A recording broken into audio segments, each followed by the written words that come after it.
Operasi Patu Pallawa terus berlanjut di Kota Makassar, Sulawesi Selatan. Memasuki hari ketiga, operasi ini berlangsung di depan Anjungan Pantai Losari, Jalan Penghibur, Kecamatan Ujung Pandang, Rabu 16 Juli 2025.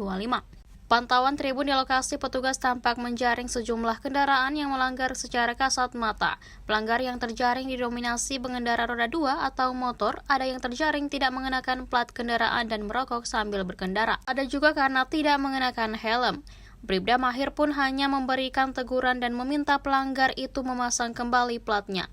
Pelanggaran serupa ditemukan Bribka Mahir terhadap salah satu pengendara ojek online atau ojol. Ojol tersebut terlihat tidak memasang plat nomor polisi pada motor NMAX yang dikendarainya. Bribka Mahir pun meminta agar driver ojol itu kembali memasang plat nomor kendaraannya lalu mengamankan sementara STNK ojol tersebut. Di tempat yang sama, personel Satlantas Polrestabes Makassar lainnya juga menjaring pengendara motor yang melanggar. Pelanggar itu adalah bocah 14 tahun yang membonceng adiknya tanpa mengenakan helm. Sang bocah pun menghubungi ibunya dengan video call dan berbicara langsung dengan Aibda Jamal yang memintanya segera datang membawa helm. Abdul Haq mengatakan 1 dari 7 pelanggaran prioritas adalah pengendara di bawah umur. Olehnya itu, saat didapati bocah 14 tahun berboncengan dengan adiknya tanpa mengenakan helm, ia langsung ditindaki. Operasi tahunan kepolisian lalu lintas ini menggandeng Badan Pendapatan Daerah atau Bapenda Makassar.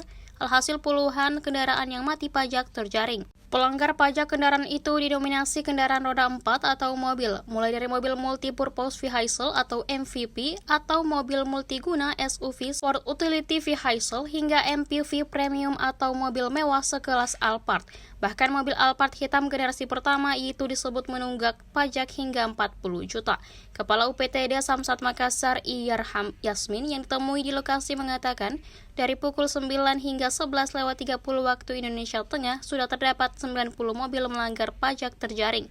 Mereka yang terjaring langsung diarahkan untuk membayar pajak di layanan yang disiapkan di lokasi. Ia pun mengaku kedepannya gencar menggelar operasi pajak bersama kepolisian atau TNI.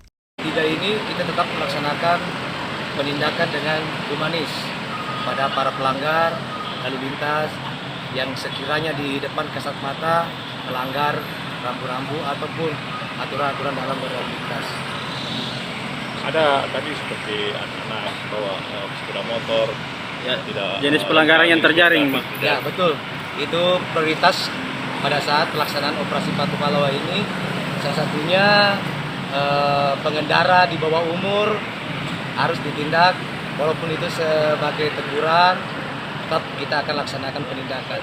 Jangan sampai kedepannya terjadi hal-hal yang demikian kembali. Kalau hari ini yang mayoritas yang ditindak pelanggarannya apa saja? Mayoritas untuk hari ini kebanyakan yang tidak ada plat nomor, terus berkendara di bawah umur, cuma itu aja. Kebanyakan. Ini ada kerjasama juga dengan ini, Pak, ya, Dispenda, ya. Betul, kami kerjasama dengan Dispenda, didampingi oleh PM agar giat ini bisa berjalan dengan lancar. Ini banyak yang terjaring yang mati pajak begitu, Pak, ya. Dari pantauan kami banyak dari warga yang untuk pajaknya sudah mati. Ada yang 2 tahun, ada yang 3 tahun, banyak. Tapi semuanya sudah dilakukan penindakan oleh Dispenda. Kalau kita lihat tadi pajak tertinggi itu berapa gitu tadi, Pak? Yang menunggak pajaknya? Kalau tidak salah 40. Ada 40 ya? 40 juta nunggak selama 4 tahun. Itu mobil mewah, Pak, ya. Hari memang kita adakan penertiban pajak kendaraan dan bertepatan dengan operasi Patu. Oleh karena itu kita bersinergi dengan mitra Polri, kemudian ada dari teman-teman dari TNI, jadi sinergitas antara Pemda, Pemprov, Polri dengan TNI. Berapa jenis ini yang di Pulau ini ada jenis kendaraan yang seperti apa pelanggarannya tertinggi mobilnya jenisnya, Pak? Mobil mewah Ya, atau apa? kebanyakan sih penunggakan pajak, ya kan? Kebanyakan penunggakan pajak. Berapa ini Yang tertinggi, Pak, ada sampai 40 juta katanya. Sampai 40 juta ada, lebih dari itu juga ada, dan banyak plat gantung. Oleh karena itu kita tindaki hari ini untuk memastikan bahwa di Provinsi Sulawesi Selatan ini Pemprov akan terus menggiatkan pembelajaran kepada masyarakat agar selalu mengingat akan pajak kendaraan mereka. Ada berapa jumlah pajak yang terkumpul selama ini tadi pelaksanaan ini? Ini sudah 90 lebih. 90 juta lebih ya? Ya, 90 lebih.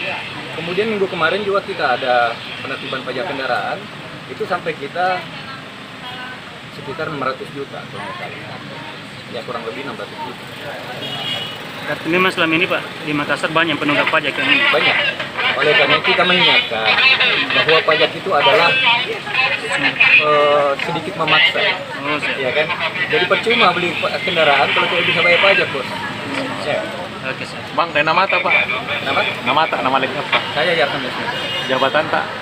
Kepala UPTD Di Makassar 1. Download Tribun X sekarang.